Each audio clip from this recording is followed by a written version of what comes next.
Welcome to Radhika's kitchen. இன்றைக்கி ரொம்ப ஆரோக்கியமான சுவையான அடை எப்படி செய்யுதுன்னு பார்க்கலாம் வாங்க. அதுக்கு தேவையான பொருட்கள்: ஒரு கிளாஸ் புழுங்கல் அரிசி, இது வந்து சாப்பாடு அரிசினாலும் பரவாயில்ல, இட்லி அரிசினாலும் பரவாயில்ல. ஒரு கிளாஸ் புழுங்கல் அரிசி, ஒரு கிளாஸ் பச்சை அரிசி, ஒரு கிளாஸ் துவரம்பருப்பு, ஒரு கிளாஸ் கடலப்பருப்பு, இதெல்லாம் சம அளவு எடுத்துக்கணும். அரை கிளாஸ் உளுந்து, உப்பு தேவையான அளவு, காய்ந்த மிளகாய் 2, ஒரு ஸ்பூன் உளுந்து, எண்ணெய், கருவேப்பிலை கொஞ்சம், 2 ஸ்பூன் சோம்பு. இப்போ எப்படி செய்யுதுன்னு பார்க்கலாம் வாங்க. இந்த பருப்பு அரிசி எல்லாம் ஒன்றா போட்டு ஒரு 2-3 டைம் நல்லா வாஷ் பண்ணிவிட்டு அதை முழுகிற அளவுக்கு தண்ணி ஊற்றிட்டு 2 ஸ்பூன் சோம்பு போட்டு வச்சுன்னா, சோம்பு லேசாக இருக்கிறதுனால அரிசி எல்லாம் கழுவி முடிச்சு பிறகு லாஸ்ட்டில் சேர்த்துட்டு ஒரு 5 மணி நேரம் ஊற வச்சிடலாம்.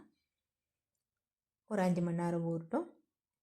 இப்போ தோசை மாவு மாதிரி இந்த மாதிரி குறப்பாக தோசை மாவு பதத்துக்கு அரைச்சி எடுத்துக்கணும்.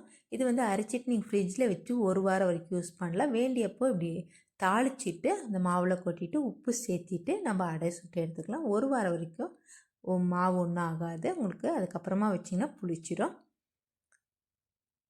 2 ஸ்பூன் எண்ணெய் ஊற்றிட்டு கடுகு, கருவேப்பிலை, உளுந்து போட்டுட்டு அதை ஒரு 2 நிமிஷம் வதக்கிட்டு அந்த மாவை அதிலே கொட்டிட்டு உப்பு சேர்த்திட்டு கரெக்டாக இருக்கா உப்புன்னு செக் பண்ணிவிட்டு அதுக்கப்புறமா நம்ம அடை சுட ஆரம்பிக்கணும். எண்ணெய் சூடானதுமே அடுப்பை சிம்மில் வச்சுட்டு ஒரு கரண்டி மாவை ஊற்றிட்டு இது சுட்டு எடுக்கிறதுக்கு வந்து ஒரு 5-6 நிமிஷம் ஆகும்.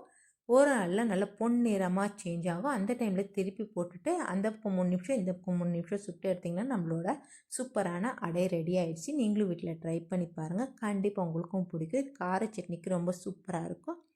லைக் பண்ணுங்கள், ஷேர் பண்ணுங்கள், சப்ஸ்கிரைப் பண்ணுங்கள். மறக்காமல் பெல் பட்டனை கிளிக் பண்ணுங்கள். நன்றி, வணக்கம்.